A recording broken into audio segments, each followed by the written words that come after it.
This was me, ABC Poker, getting shoved around. Weak, boring, predictable. Then I stopped waiting for cards, and I started fighting. It was dangerous and profitable. Now this is your saga. I learned to fight. Now I'll teach you. Ben Riggs. Let's get to work. This is a video about the punishing gorilla.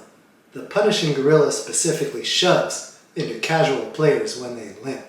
This is especially true if the casual player is not full stacked to 100 big blinds. This move can also be used when the table dynamics are wild aggressive and there's a mix of fish, tags, and maniacs. It works great in 3-bet pots that go multi-way when the 3-bet is light. Obviously, this move is fantastic for your red line, but it's really good for your green line too. Realistically speaking, this move doesn't come up that often. It's not like the striking viper or the patient mantis. But this move still serves as an important part of my red line warrior skill set. That's because it's obviously great for your red line, it's good for your green line too, and it's fun. Most importantly, it works. This move traps dead money. It folds out your opponent's equity, and sometimes it gets a lot of value. There's something about the casual player's mentality that makes this move really work. Casual players will respond with all kinds of incorrect decisions, and these mistakes are big because it's for stacks. In some ways, the casual player is actually relieved when you shove. Now they don't have to worry about hitting post-flop. They don't have to come up with post-flop strategies that they're not very good at. Casual players get frustrated when they're playing regs post-flop because they don't know how to respond to c-bets. They feel like they miss a lot, and they get blown off of every pot. This solves all of that stress for them. It creates a really easy and super fun way for them to play. That's why they came here in the first place. They also watch YouTube videos of our favorite poker heroes, shoving all kinds of hands, and not realizing it's a tournament situation with increasing blinds and different stack-to-pot ratios. Fish don't know this. They look down and see King-9 suited, it looks pretty, and they think they're good to go. Because of this dynamic, you're going to see them flip over all kinds of crazy hands. You won't believe what they'll call with. You'll think to yourself, why did you think that would be good?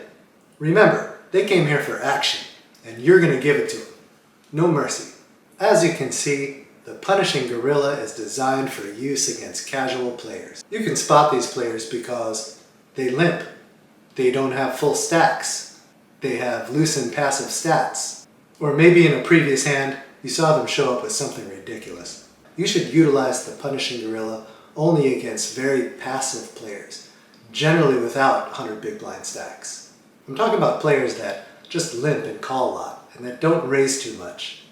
Also, you should only implement the punishing gorilla when there's not too many left to act. A perfect example is when there's no one else in the pot, and a fish limps in the small blind and you're in the big blind. But if a fish limps on the button, and I'm in the small blind, I'll probably just let it rip anyway. If I have blockers or very strong hands, I might do it in an earlier position with more players left to act, especially if I've done it before and have a very wild table image. You can also use this move to trap light 3-betters that are being over-aggressive to try to isolate fish and maniacs. This might seem a little vague, but you're likely to recognize the spots when you see them. You'll know exactly what to do when you see it. If you think it's a good spot, go ahead and punish shove. Don't be afraid to experiment a little bit. Your bankroll should be big enough for the stacks you're playing so you're not stressed out about it. If not, then consider dropping down so you can work on these moves without the mental factor. Just like all the other poker moves, in every hand, and the life of a redline warrior, you have to be ready not to win every hand. Sometimes your opponents will flip over better hands. Other times you'll flip over the best hand and still lose to a bad beat when the cards come out. Poker is brutal, just like real life.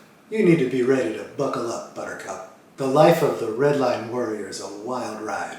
The punishing gorilla also has an element of the drunken monkey to it. So maybe the first time you do the punishing gorilla, you had a semi-bluff hand, and the casual player folded.